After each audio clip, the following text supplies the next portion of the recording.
আল্লাহ তুমি আমার গুনাহগার উম্মতকে বাঁচাও। বিশ্বনবী পাগলের মতো একবার হাউজে কাউসারে যাবেন, একবার সিরাতে যাবেন, একবার পুলসিরাতের দিকে, একবার হাউজে কাউসারের দিকে পাগলের মতো দৌড়াতে থাকবেন। তার কোন গুনাহগার উম্মত যাতে জাহান্নামে ঢুকে না যায়, সেদিন কেউ সুপারিশ করতে পারবে না বিশ্বনবী ছাড়া। কিয়ামতের ময়দানে ওই বিভীষিকাময় সময়ে মুসিবতের কালে মানুষগুলো পাগল হয়ে বিশ্বনবীকে খুঁজতে আরম্ভ করবে। সবাই মিলে বিশ্বনবীর কাছে যেয়ে বলবে, ইয়া রাহমাতাল লিল আলামিন, ইয়া খাতামান নবীন, রাহমাতাল লিল আলামিন। দেখেন আমাদের কি অবস্থা, কি কঠিন বিপদে আমরা আছি, দাঁড়াতে পারি না, সূর্যের আলোতে ঘেমে হয়রান। আজকে কেউ সুপারিশ করতে পারবে না। সব নবীরা অপারগতা স্বীকার করেছে, তারা বলেছে আপনি ছাড়া কেউ নাকি আল্লাহর সামনে দাঁড়াতে পারবেন না, আপনি একটু সুপারিশ করেন। বিশ্বনবী বলবেন, আসো আসো, আজকের দিনে আমি ছাড়া আল্লাহর সামনে কেউ দাঁড়াতে পারবে না।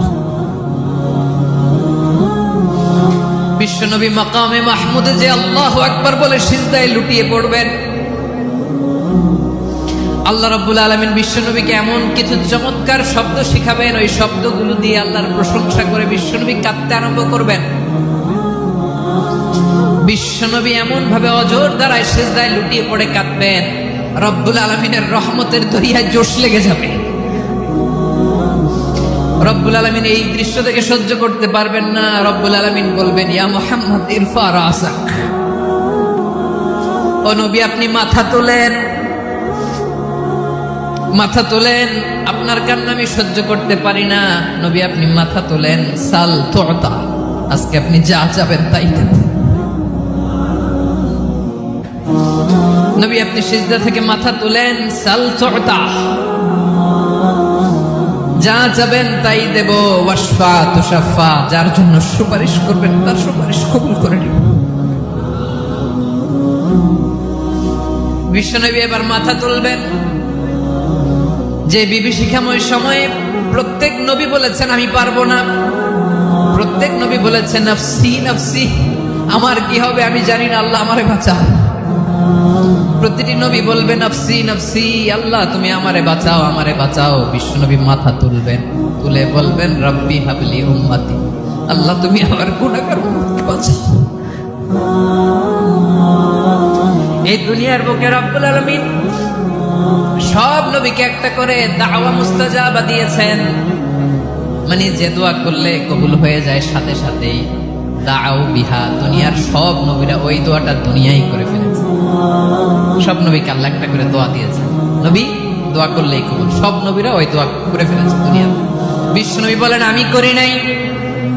ওয়া ইন্নী আখতাবিউ দাওয়াতি শাফাআতান লি উম্মতি ইয়াউমাল কিয়ামাহ, আমার ওই স্পেশাল দোয়াটা আমি দুনিয়ার বুকে কঠিন বিপদে পড়েও কোনোদিন করি নাই। আমি আমার স্পেশাল দোয়াটা কিয়ামতের দিন আমার গুনাহগার উম্মতকে সুপারিশের জন্য রেখে দিয়েছি। আল্লাহ বলবেন নবী ইরফা রাসাক, মাথা তোলেন, আর কাটবেন না। বিশ্বনবী মাথা তুলবেন, আল্লাহ বলবেন সাল তুতা, আপনি যা চাবেন তাই দেব। ওয়াশফা তুশাফা, সুপারিশ করেন, সুপারিশ কবুল করব। বিশ্বনবী বলবেন আল্লাহ ওই স্পেশাল দোয়াটা দুনিয়াতে করি নাই, আজকে আমি তোমার দরবারে দাঁড়িয়ে কিয়ামতের দিন ওই দোয়াটা করছি। আল্লাহ আমার যে উম্মতের হৃদয়ে যাররা পরিমাণ ঈমান আছে, আমার একটা উম্মতকেও তুমি জাহান্নামে ঢোকাতে পারবে না। বিশ্বনবী পাগলের মতো একবার হাউজে কাউসারে যাবেন, একবার সিরাতে যাবেন, একবার পুলসিরাতের দিকে, একবার হাউজে কাউসারের দিকে পাগলের মতো দৌড়াতে থাকবেন। তার কোন গুনাহগার উম্মত যাতে জাহান্নামে ঢুকে না যায়, সেদিন কেউ সুপারিশ করতে পারবে না বিশ্বনবী ছাড়া। এজন্য 5 নম্বর আল্লাহ বললেন মান যাল্লাযী ইয়াশফাউ ইনদাহু ইল্লা বিইذনিহি, কার সাহস আছে, কার এত বড় বুকের পাটা কিয়ামতের কঠিন দিন আল্লাহর সামনে দাঁড়িয়ে সুপারিশ করবে? কারো ক্ষমতা, কারো ক্ষমতা নাই। বিশ্বনবী সেদিন সিজদায় পড়ে উম্মতের জন্য কাঁদবেন, সবাই কাঁদবে নফসি নফসি, আল্লাহ আমারে বাঁচাও, আল্লাহ আমারে বাঁচাও। বিশ্বনবী বলবেন উম্মতি উম্মতি। বিশ্বনবী আমার জন্য কাঁদতেন, আপনার জন্য কাঁদতেন, আমাদের জন্য সেদিন কেঁদে কেঁদে জাহান্নামের দরজায় দাঁড়িয়ে আমাদেরকে টেনে টেনে জান্নাতে ঢুকাবেন। এজন্য এই বিশ্বনবীর ভালোবাসা যেন আমাদের হৃদয়ে ভরপুর থাকে। আমার ভাইয়েরা, প্রতি শুক্রবার বিশ্বনবীর উপরে বেশি বেশি যেন আমরা দুরূদ পড়ি। আমরা যখন বিশ্বনবীর সালাম দেই, দুরূদ পড়ি, একদল স্পেশাল ফেরেশতা আছে যারা বিশ্বনবীর দুরূদটা নিয়ে সরাসরি বিশ্বনবীর রওজায় যায়, যে বলে অমুকের বেটা অমুক আপনারে সালাম দিয়েছে। বিশ্বনবী নিজ কবরের থেকে নিজেই সালামের উত্তর দেয়। বিশ্বনবীর ভালোবাসা যেন আমাদের হৃদয়ে থাকে, বিশ্বনবীর সুন্নাহ দিয়ে যেন আমাদের জীবনটাকে সাজাই। বলা যাবে ইনশাআল্লাহ? বিশ্বনবীর ভালোবাসা ছাড়া কেউ জান্নাতে ঢুকতে পারবে? বিশ্বনবীর পক্ষে আমরা বলব, বিশ্বনবীর পক্ষে আমরা লিখব, বিশ্বনবীর জন্য আমরা আমাদের কলিজার রক্ত বিলিয়ে দিব। ঠিক কিনা বলেন? সেদিন বিশ্বনবী ছাড়া কেউ সুপারিশ করতে পারবে না। 5 নম্বর আল্লাহ বললেন, মান দাল্লাযী ইয়াশফাউ ইনদাহু ইল্লা বিইذনি। কে আছে সুপারিশ করবে আল্লাহর সামনে? আর আপনি আপনার বাবার দরবারে যে সেজদা দেন, হ্যাঁ? ইব্রাহিম আলাইহিস সালাম থারথার করে কাঁপবে আর বলবে নাফসি নাফসি, আল্লাহ আমারে বাঁচাও। মুসা আলাইহিস সালাম থারথার করে কাঁপবে, আল্লাহ নাফসি নাফসি, আমারে বাঁচাও। আর আপনি পীরের দরবারে যে সেজদা দেন, কোথায় আছেন আপনি? খবরদার, কেউ বাঁচাতে পারবে না। যাকে ইল্লা আল্লাহ যাকে অনুমতি দেন, বিশ্বনবীকে দিবেন, নবীদেরকে দিবেন, এরপরে আল্লাহ তার স্পেশাল ওয়ালিদেরকে, মুত্তাকিনদেরকে, শহীদদেরকে, সিলেক্টেড বান্দাদেরকে দিবেন। কিন্তু কাকে দিবেন, কার জন্য দিবেন, দুনিয়ার কেউ জানে না একজন ছাড়া। তিনি কে? আল্লাহর ওয়ালিদেরকে, নেককার লোকদেরকে আল্লাহ সুপারিশের অনুমতি দিবেন। কিন্তু আপনি যারে মানেন, যার পায়ে সেজদায় লুটিয়ে পড়ে থাকেন, তারে যে আল্লাহ দিবেন, এটার কোনো গ্যারান্টি আছে? কথা বলেন। এজন্য জপতে হবে একজনের নাম। আওয়াজ করে বলুন, তিনি কে? সর্বশেষ যে লোকটা জান্নাতে যাবে, তাকে আল্লাহ তাআলা জাহান্নামের আগুনে পোড়াতে পোড়াতে ছাই বানিয়ে ফেলবে। আল্লাহ বলবেন, জিব্রাইল যাও একটু দেখো, একটা মাত্র সেজদা দিয়েছে আমাকে, এরকম কাউরে পাওয়া যায় কিনা। খুঁজে খুঁজে একজনকে পাবে, সামান্য ইমানের ছিটে ফোঁটা তার অন্তরে ছিল। আল্লাহ বলবেন, যেহেতু ছিটে ফোঁটা আছে, অনেক মাইর খাইছে, ওকে বের করে জাহান্নাম থেকে বের করে একটা নির্ধারিত দূরত্বে রেখে দাও, রেখে দেওয়া হবে। কিন্তু জাহান্নামের আগুনের লেলিহান শিখাতে তার গা ঝলসে যাবে। সে আল্লাহর ডেকে বলবে, মাবুদ তোমার কাছে আমি কিছু চাই না, শুধু নিরাপদ একটা দূরত্বে আমাকে রেখে আসো, যাতে জাহান্নামের আগুন আমারে কষ্ট দিতে না পারে। আল্লাহ বললেন, ওকে রাখবো, কিন্তু আমার সাথে একটা কন্ট্রাক্টে যেতে হবে, যে এটা তোমাকে দিলে তুমি আর নতুন করে কিছু চাবা না। সে বলবে, আমি রাজি। কন্ট্রাক্ট হয়ে যাবে। আল্লাহ জিব্রাইলকে বলবেন, যাও এমন দূরত্বে রাখো যাতে জাহান্নামের আগুন ওরে কষ্ট না দেয়।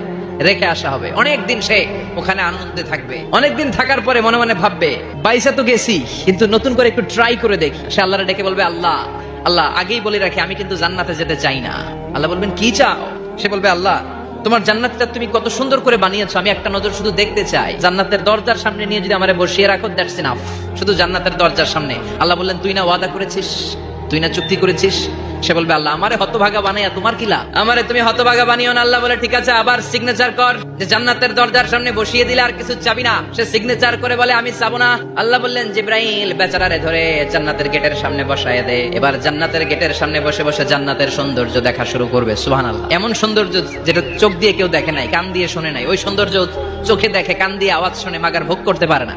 এবার আল্লাহরে বলবে, আল্লাহ ইনদি সুয়াল, আল্লাহ তুমি যদি কোনো বিষয়ে নতুন করে ডিসিশন নাও, তোমারে জিজ্ঞেস করার মতো কি কেউ আছে? আল্লাহ বলে, না, আমার উপরে তো কারো কথা চলে না। ওই হতভাগা লোকটা বলবে, আল্লাহ এত সুন্দর জান্নাত তুমি বানালা, চোখ দিয়ে সৌন্দর্য দেখি, কান দিয়ে আওয়াজগুলো শুনি, হুর আর গেলমান হেঁটে বেড়ায়, এত সুন্দর জান্নাত চোখ দিয়ে দেখি, ঢুকতে পারি না, আমারে কষ্ট দিয়ে তোমার কি লাভ? ও আল্লাহ, আমারে তুমি মাফ করে দাও, জান্নাতের চিবার মধ্যে এক কর্নারে তুমি একটু আমারে জায়গা করে দাও। আল্লাহ বলবেন, তোর চেয়ে বড় গাদ্দার আমি আমার সৃষ্টিকুলে কাউরে দেখি নাই, কারণ তুই আমার সাথে চুক্তি করিস আর চুক্তি ভঙ্গ করিস। আল্লাহর দয়া হয়ে যাবে, মায়া হয়ে যাবে। আল্লাহ বলবেন, ঠিক আছে, জান্নাতে যা। লোকটা এবার এক দৌড়ে জান্নাতের ভিতরে ঢুকে যাবে। লোকটার দৌড় দেখে আবার লোকটারে আল্লাহ ডেকে বলবে, একটু দাঁড়া, জান্নাত তো দিছি, তো দৌড় দিলি কেন? লোকটি বলবে, আল্লাহ এত চেষ্টার ফলে আমি আসতে পারছি, আবার যদি তুমি বাইর করে দাও, এই জন্য এক দৌড়ে এমন চিবার মধ্যে লুকামো যাতে তুমি আমার না দেখো।